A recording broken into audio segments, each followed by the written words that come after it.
반갑습니다. 여러분들께 또 뵙게 돼서 반갑고요. 우리 옆에 단풍 보니까 또 아주 가을을 느끼고 실감합니다. 우리 단풍 구경 가려고 설악산에 우리 양평길이 맨날 막혀요. 그래가지고 우리는 피해를 많이 봅니다. 이렇게 좋은 단풍이 있는데 우리 단비교회로 몰려오면 좋을 것 같아요. 아무튼 여러분들 이 단풍을 통해서 가을의 정취를 만끽하며 하나님께 감사하며 살아가는 그런 여러분들이 꼭 되시기를 바랍니다. 특별히 오늘 추수감사절 맞아서 하나님 앞에 나와 예배하는 그런 우리 여러분들 하나님의 은총과 축복이 넘쳐나기를 바라고, 특히 우리 교회 오늘 처음 오신 분이 있다고 한다면은 감으로 메마른 땅에 단비를 내려주시는 하나님의 은혜를 축복을 누리고 돌아가시면 좋겠습니다. 지난 한 해 동안 우리가 돌아보면은 여러분들 여러 가지 힘들고 정말 어려운 일들이 있었어요.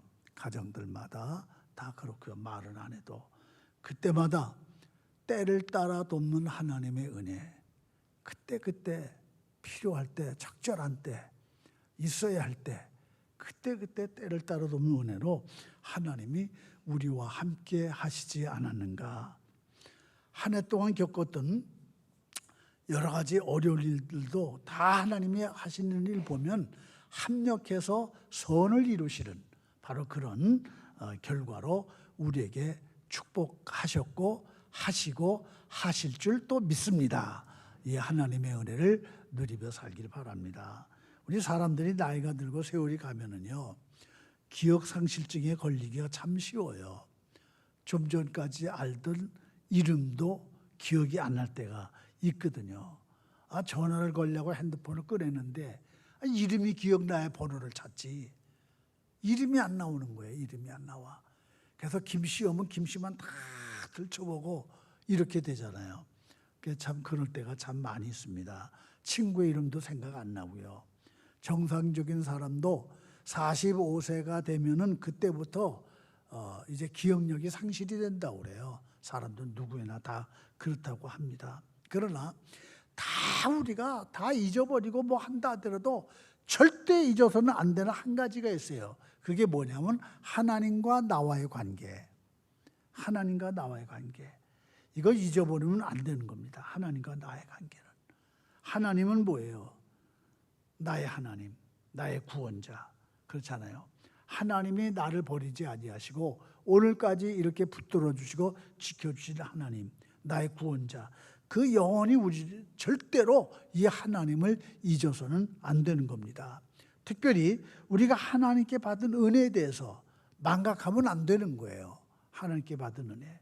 그래서 감사하려고 하면은 먼저 받은 은혜를 생각할 수가 있어야 됩니다. 감사한데 뭘 감사해? 그렇잖아요, 여러분들. 먼저 받은 은혜를 생각할 수 있어야 돼. 그래서 영어로 우리가 생각한다, think, 감사한다, thank 그러잖아요. 그 어근이 같은 동의어예요. 두 단어를 보면 어근이 같아요. 여러분, 우리가 누구에 대해서 감사를 하려면 어떻게 돼요? 먼저 내게 은혜를 베풀어 주신 사람을 생각할 수 있어야 감사가 나오는 거 아니겠습니까? 그렇잖아요. 그런데 사람들은 그렇게 하지를 못하는 거예요. 우리가 부모님의 은혜 감사하죠. 그렇죠? 근데 부모님의 은혜를 감사하려면 그 부모님을 먼저 생각할 수 있어야 된다 그 말이에요. 그렇지 않으면 감사하지를 못하는 거예요. 저는 지난 10월 17일 날 집사람하고 우리 단비교회가 잊어서는 안 될 분을 찾아서 인사를 하고 왔습니다. 고양시에 사는 85세가 넘으신 그런 장로님 권사님이 계시는데 그 자녀들 가족들과 같이 식사를 나눴고 그리고 또 정성껏 봉투도 준비해서 인사하고 그러고 왔습니다. 우리 교회 건축 당시 뼈대만 세우고 그리고 1년여 동안 중단한 적이 있었어요. 건축하지를 못하고 참 앞길이 막막했죠. 뭐 돈이 있어야 건축을 하잖아요.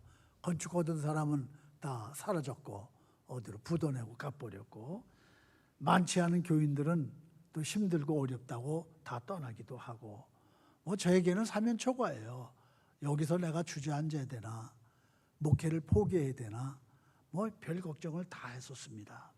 그래서 저는 중단된 공사 현장 지하 시멘트 바닥에 엎드려서 정말 하나님 앞에 얼마나 기도했는지 몰라. 하나님, 이 건축 빨리 마무리할 수 있도록 길을 열어주세요. 길을 열어주세요. 하나님은 굉장히 간절하게 기도했어요. 밤낮으로 기도했어요. 추운 겨울에는 담요 한 장 뒤집어 쓰고 통곡하면서 정말 하나님 앞에 기도했습니다.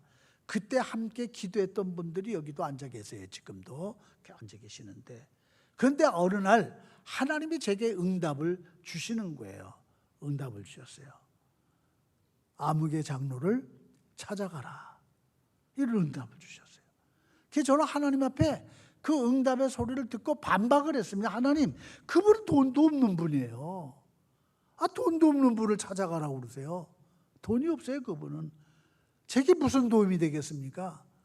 그렇게 기도했어요. 평생 교편 생활만 하다가 퇴직한 분이거든요. 그분이 재산이 없는 분이에요. 그래서 제가 안 갔습니다. 가봐야 뻔하잖아요. 구차하게 사정만 해야 되고 또 안 되잖아요. 근데 어느 날 그 장로님이 제게 전화를 하시는 거예요. 목사님, 건축에 어려움이 있다는 소식을 들었는데 우리 집에 한번 들르시죠. 이런 전화가 왔어요. 그때 제가 깨달은, 야, 하나님이 급하셨구나. 하나님이 급하셨어. 제가 안 가니까 하나님이 그 장로님의 마음을 움직여서 제게 전화를 주시고 저를 불렀던 거예요. 아주 그분이 평소에 저를 위해서 기도 많이 해주셨고 사랑을 또 많이 베풀어 주셨던 분이거든요.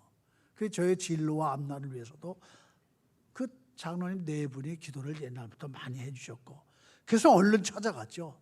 그 전화를 받고, 그리고 어려운 교회 건축 사정을 낱낱이 알려드리니까 끝까지 듣고 하시는 말씀이, 목사님, 제겐 돈이 없습니다.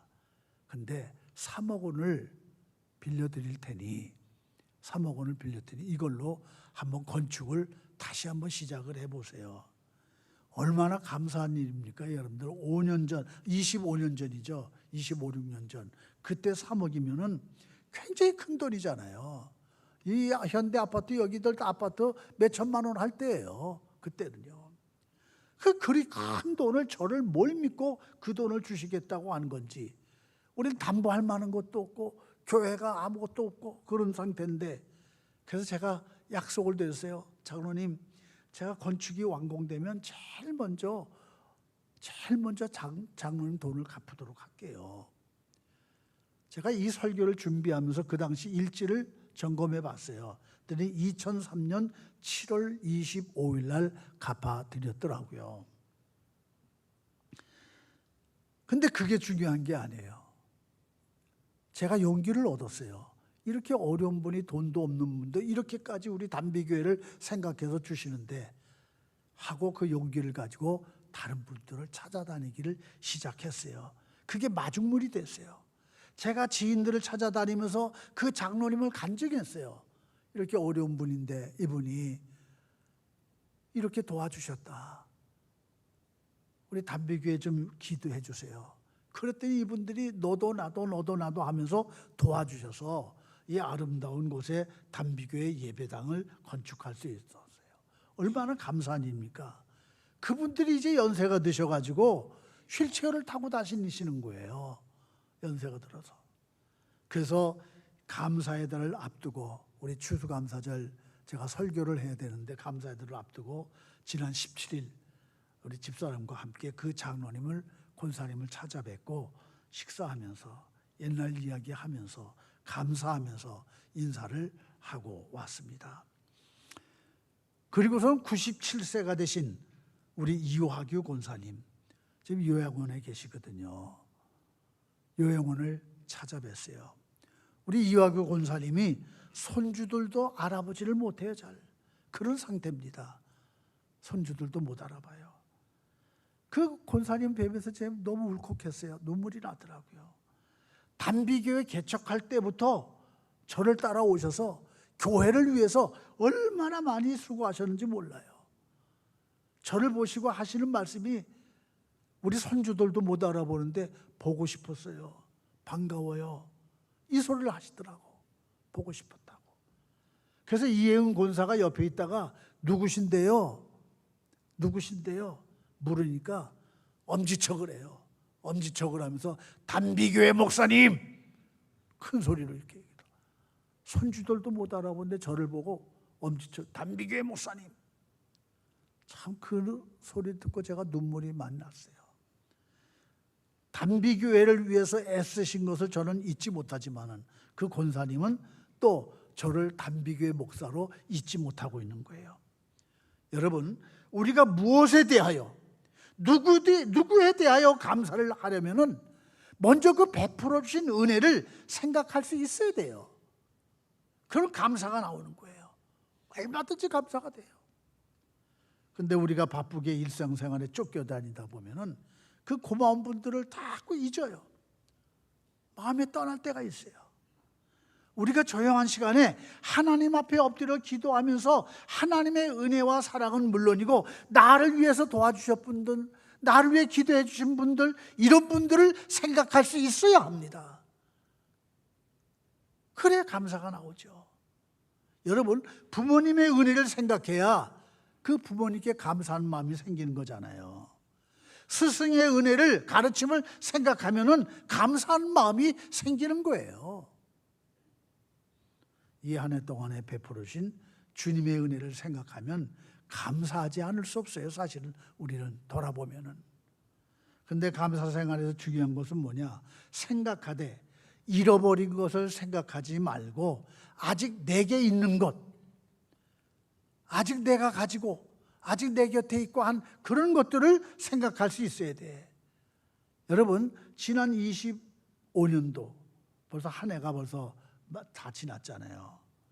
그 한 해를 살아오면서 보면은 잃은 것도 많고 얻은 것도 있을 테고 다 누구나 그럴 거예요. 여러분들도 그렇고요. 특별히 제게는 이 2025년도가 아주 악몽 같은 해였습니다. 제게는 빨리 잊고 싶은 해예요. 이런 것이 너무 많았어요. 아시는 분들은 아시겠지만 3개월여 전에는 우리 이광일 집사가 아이들만 놔두고 세상을 떠났잖아요. 얼마나 가슴 아픈 일인지 몰라요. 제게는 정말 그런 충격이 없었어요. 일생일대에. 굉장한 충격이었어요. 그리고 지난 2월 1일 또 제가 심근경색으로 쓰러져서 죽을 고비를 당했잖아요. 보통 심근경색은 스탠드 하나, 둘, 셋 그냥 심장이 박으면 돼요. 혈관에 30분 1시간이면 끝나면 되는 거예요. 그리고 퇴원하고 활동 정상적으로 할 수 있고 그래요. 근데 세브란스 병원의 의사가 그 주치의가 시술할 수가 없대요. 저는 못한대요. 그런데 하나님이 제 기도를 들으셔서 일본의 유명한 의사를 보내주셨어요. 전 백도 없고 아무것도 없는데 보내주셨어요. 그래서 2월 21일 날 7시간 넘게 시술해 저를 고쳐줬어요. 7시간 넘게. 세브란스 역사 이후에 처음 있는 일이래요. 저 같은 케이스가. 그래서 죽음의 문턱에서 지금 이렇게 건강을 되찾았고 여러분 앞에 선 겁니다. 아무튼 2025년은 제게 악몽 같은 해였어요. 빨리 보내고 싶은 25년도. 아직도 제게는 그 트라우마가 있어요. 지금도. 그러나 저는 매일매일 감사하며 살아갑니다. 왜? 잃은 것보다는 아직도 제게 남아있는 것, 제게 있는 것, 그것들이 더 많기 때문에 그게 감사한 거예요. 어리석은 사람들은 자꾸 잃은 것만 생각해요. 잃은 것, 얻는 것. 그러니까 감사가 할 수 없죠. 불평불만을 자꾸 늘어나는 거예요. 그러나 하나님이 베푸신 은혜를 우리가 헤아려 보면 우리가 잃은 것보다도 가진 것이 얼마나 많은지 몰라요. 그걸 깨닫게 돼요. 느껴지게 돼요. 그래서 감사가 넘치게 돼요. 이런 은혜를 깨닫기를 바랍니다. 이 은혜를. 여러분, 세상이 왜 자꾸 황폐해져 가는 거예요? 사람들 그 마음에 감사와 은혜와 감격이 떨어져 있기 때문에 그래요. 없어요. 그럼 인간의 삶은 더 피폐해지고 강팍해지고 무감각해지고 그럴 수밖에 없어요. 그래서 이 감사주의를 맞아서 감사와 그 감격을 되찾아 살아가는 우리 성도들이 꼭 되기를 바랍니다. 여러분들 잘들 들어보세요. 하나님은 하늘에만 계시는 분이 아니에요. 우리 하나님은 우리 인간들의 마음속에 계셔. 특별히 감사하는 마음을 가지신 그들 마음속에 우리 하나님의 역사가 충만히 나타난 줄 믿습니다. 감사하지 않는 사람은요, 광야나 사막 같은 마음이에요. 안 되는 거예요. 디모데후서 3장 1절 보세요. 뭐라고 했느냐? 말세에는 고통하는 때가 이르리니. 말세는 고통하는 때가 이른다, 이렇게 말씀하셨어요. 그러면서 하시는 말씀이 그 말세 징조로 감사하는 사람들이 점점 없어지리니. 감사하는 사람이 점점 없어지겠다는 거예요. 그게 말세 징조라는 거예요. 오늘 우리가 사는 이 시대가 그렇지 않습니까? 말세 징조예요. 부모에게도 감사할 줄 모르고, 스승에게도 감사할 줄 모르고, 나를 위해 기도해주고 베풀어주는 그런 분들에게도 감사할 줄 모르고 이렇게 살아가고 있어요. 얼마나 강팍한 세대입니까? 당신이 나를 위해서 뭘 해줬어? 어떤 자식은 자기 부모에게 이렇게 항거를 해요. 이런 시대가 돼버리고 말았다, 그 말이에요. 그러나 우리가 다 잃어버려도, 죽음의 문턱 앞에 있어도 주님의 은혜는 잊지 말아야 할 줄로 믿습니다. 주님의 은혜는 잊을 수 없어요. 옛날 제가 목회할 때에 예배 후에 집에 가서 좀 쉬면은 전화가 와요. 그런 분들이 가끔 있었어요. 목사님, 교회에 뭘 흘리고 왔어요? 좀 찾아와 주세요. 아, 자기가 와서 찾으면 되잖아. 저한테 전화 오는 거예요. 예, 알았습니다. 갈게요. 그 교회 가서 다 뒤져봅니다. 심지어 저 지하 식당까지 내려가서 다 찾아보는 거예요. 어떤 사람은 안경을 놓고 왔다, 어떤 사람은 뭐 핸드폰을 놓고 왔다, 뭐 별 사람 다 있었어요. 어떤 사람은 지갑을 놓고 왔대. 아, 그래가지고 지갑 못 찾으면 큰일 나, 시험 들잖아. 그래서 얼른 와서 막 지갑을 찾아봤더니 있어. 근데 돈은 하나도 없어. 근데 저는 걱정 안 해. 왜 걱정을 안 하냐? 자기 집은 다 찾아갔어. 자기 집은 다 찾아가. 걱정 안 해요. 아무리 건망증이 심해도 자기 집은 다 찾아가. 그런 건 놓고 흘리고 다녀도. 왜 그런지 아세요? 어떤 심리학자가 말하는데, 생존과 직결된 문제는 절대로 있지 않는데, 생존과 직결된 문제들이 우리에게 많잖아요. 그런 건 절대 있지 않는데, 그런데 생존과 직결되지 않은 문제는 사람들이 쉽게 다 잊어버린대요. 그래서 흘리기도 하고 놓치기도 하고 빼먹기도 하고. 여러분, 비 오는 날 보세요. 우산 들고 나가서 쓰고 다녔는데 올 때는 빈손이잖아. 어디다 놓고 온지도 모르겠고. 그렇잖아요. 핸드폰 주머니에 놓고 찾을 때도 있고. 얼마 전에요, 제가 부끄러운 고백할게요. 안경을 여기다 써놓고 여보 내 안경 좀 갖고 나와, 이러고 소리 질렀다니까요. 내 안경 좀 갖고 나와. 이렇게 돼요, 사람들이. 근데 생존과 직결된 문제가 아니기 때문에 그렇다고 했는데, 생존과 직결된 문제는 사람들이요, 잊으라고 해도 안 잊어요. 약 먹는 거 안 잊어요. 안 잊어요.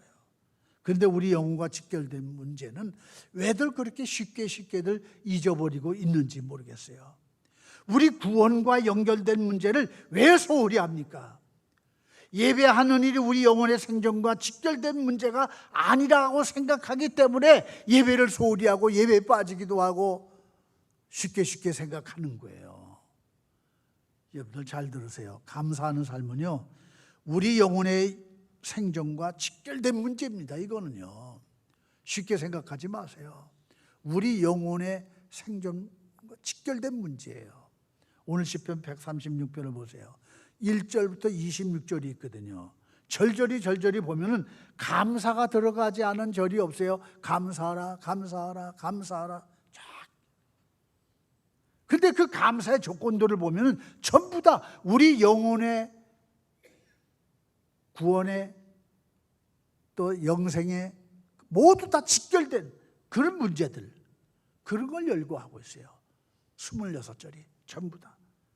감사하면 홍해를 열어주시고, 감사하면 적들을 물리쳐 주시고, 감사하면 먹을 것을 주시고, 뭐 전부 다 그랬어요. 그래서 우리는 항상 믿음으로 감사의 삶을 고백하며 살아야 한다. 우리가 감사의 믿음을 더하면 하나님이 바로 우리에게 아끼지 아니하시고 축복하신다는 거예요. 여러분, 요즘 가성비가 좋다 하는 말들을 많이 쓰시죠? 저도 많이 써요. 가성비가 좋다. 가격 대비 성능의 비중을 줄여서 하는 그런 말인데, 근데 이 가성비가 좋으면 사람들이 인기가 많아요. 어느 식당에 가성비가 좋아. 뭐예요? 쉽게 얘기하면 맛도 좋고 값도 싸고, 그게 가성비가 좋다, 이런 얘기를 하지 않습니까? 그리고 또 찾아가요. 근데 요즘 젊은 사람들이 가성비가 아니라 가심비를 많이 찾는데, 가심비가 뭐냐 물어봤더니 가격 대비 심리적인 만족, 뭐든지 가격 대비 심리적인 만족을 누리는 거래요. 그게 가심비야.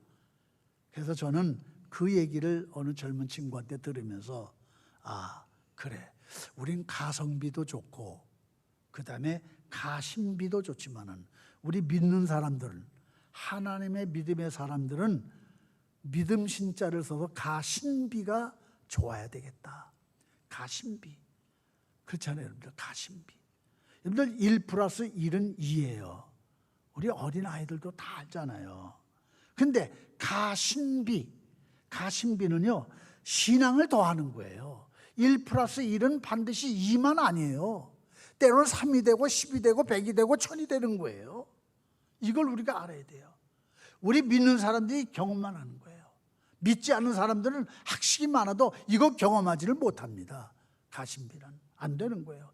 이론적으로 풀리지 않는 부분이 바로 이거예요. 이게 우리 신앙의 세계예요. 믿음의 세계. 우리가 때로는요, 정확히 계산해야죠. 계획도 세워야죠. 하지만 그러나 때로는 우리가 계산을 포기하고 믿음으로 행동해야 할 때가 있는 거예요. 이게 가심비야. 믿음으로 행동하는 것. 이 가심비를 높여야만 돼. 할렐루야. 이스라엘 민족 보세요. 출애굽할 때 앞에는 홍해가 가렸잖아요. 뒤에는 무장한 군사들이 쫓아옵니다. 진퇴양난이에요. 어찌할 수가 없어요. 앞으로도 뒤로도 갈 수 없고 아무리 계산해도 답이 없어요. 아마 그 사람들이 계산만 하고 거기 있었다고 한다면 모두 다 수장이 됐을 거예요. 그러나 믿음의 사람들은 가심비를 높여서 그 바닷물을 밟고 앞으로 나가는 거예요.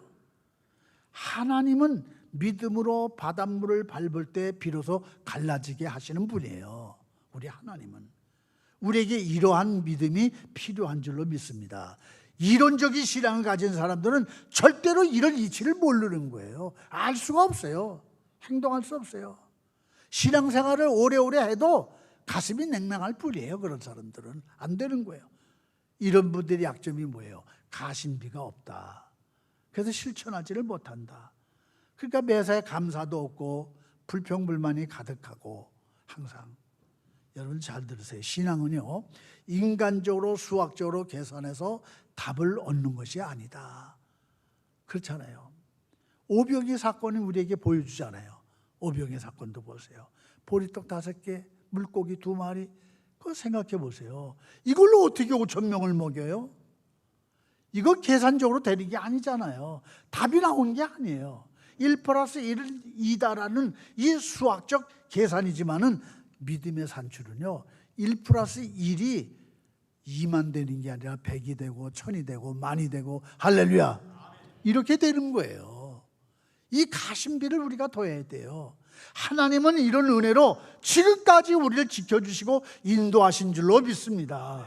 만일 인간적인 계산과 수단으로 우리가 살려고 했다면 우리는 지금 저 어두운 세상 갇혀서 방황하고 살 수밖에 없는 거예요.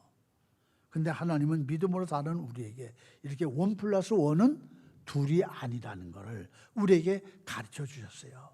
오늘 추수감사절 맞아 예배하는 여러분, 이 은혜를 꼭 깨닫길 바랍니다. 정말 지난 한 해 동안 베풀어진 은혜를 생각해 보면 이 은혜를 깨닫게 돼요. 감사하게 돼요.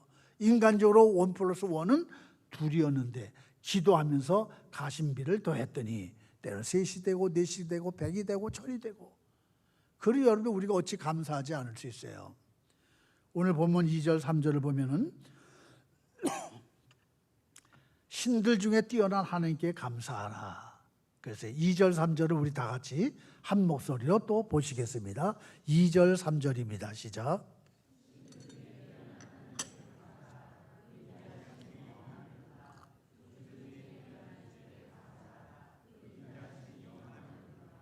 할렐루야. 신들 중에 뛰어난 하나님, 주들 중에 뛰어난 하나님. 이 무슨 뜻이에요? 왕 중에 왕이라는 거예요. king of the king. 왕 중에 왕. 그걸 말해요. 하나님 외에는 신이 없다는 거예요. 이건 하나님 외에 신이 없다는 거예요. 그런데 하나님을 배척하고 잡신을 섬기고 우상을 섬기는 사람들이 이 세상에 얼마나 많습니까? 여러분들도 곰곰이 한번 생각해 보세요. 하나님을 믿는 국가나 나라들 보세요. 하나님을 배척하고 우상 섬기고 살아가는 국가들 보세요. 그 민족들 보세요. 우리하고 비교가 안 됩니다. 하나님을 믿고 사는 사람들하고는 얼마나 차이가 많은지 몰라요. 특별히 인도에는 종교가 엄청 많은데요. 자이나교라는 종교가 또 있어요. 인도에. 이 사람들이 수행하고 고행하는 모습 보면은요, 참 인간이 저렇게 살아야 되나? 너무 비참해요. 너무 비참해. 이 땅에서 나는 모든 걸 다 신으로 알아요. 이 사람들은. 그러니까 죽이면 안 돼. 먹어도 안 돼. 그럼 뭘 먹고 사냐 이 사람들은. 공중에 달려있는 건 따먹어요. 얼마나 비참합니까 여러분들 생각해. 또 이 사람들 수행하는 거 고행하는 걸 제가 봤는데 알몸으로 다녀요. 알몸으로. 하나도 안 걸쳐. 머리부터 발가락 끝까지 아무도 시로라기 걸치지 아니하고 알몸을 버젓이 이러고, 제가 그거를 사진을 딱 찍었어요. 이따 예배 후에 그 사진 보여달라는 소리 하지 마세요. 딱 사진을 찍어서 제가 지금 핸드폰에 보관하고 있습니다. 하나도 걸치지 않아 알몸으로 그래 활보를 해요. 활보를 해요. 이게 그 자이나교의 고행하는 모습이라는 거예요. 얼마나 비참한지 우리하고는 상상을 못해요. 비교를 못해요. 할 수가 없어요. 안타깝죠. 삶의 질이나 무슨 생활 수준이나 이런 걸 말할 어떤 건더기가 없어요. 이 사람들을 보면은. 그 우상들, 잡신들 섬기는 사람들 보면. 그 우리 하나님을 믿는 우리들과 생활이 비교가 되겠습니까? 절대적 주권을 가지고 우리를 도와주시고 지켜주시는 그 하나님, 그 하나님을 믿고 내가 산다는 것, 그 하나님 때문에 우리가 은혜 받고 산다는 것, 얼마나 감사한 일인지 놀라운 일입니다. 여러분, 지난해에 뭘 잃어버렸어요? 뭘 뺏겼어요? 어떤 분은 얻은 것보다 잃은 것이 더 많다고 하는지 모르겠어요. 자녀 때문에 고통받고, 질병 때문에 힘들어하고, 물질 때문에도 어려움 당하고, 직장이나 사회 문제로 또 굉장히 힘들고. 여러분 욥을 보세요. 하루아침에 다 날아갔어요. 욥은 하루아침에 그 평생 쌓아두었던 재물 다 잿더미가 됐어요. 자녀들도 하루아침에 다 잃어버렸어요. 그 부인마저도 내가 믿는 하나님 저주하고 저주해라고 갚버렸어요. 다 없어졌어요. 다 없어졌어요. 얼마나 비참한 인생입니까? 근데 하나님은 욥기서 5장 24절에서 이렇게 말씀하셨어요.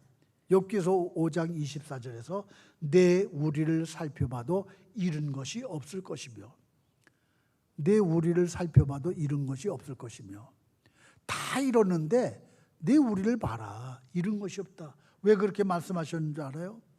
이제부터 갑절의 축복을 그 우리에 채워주시는 하나님이기 때문에, 그 하나님 그렇게 말씀해 주시는 거예요.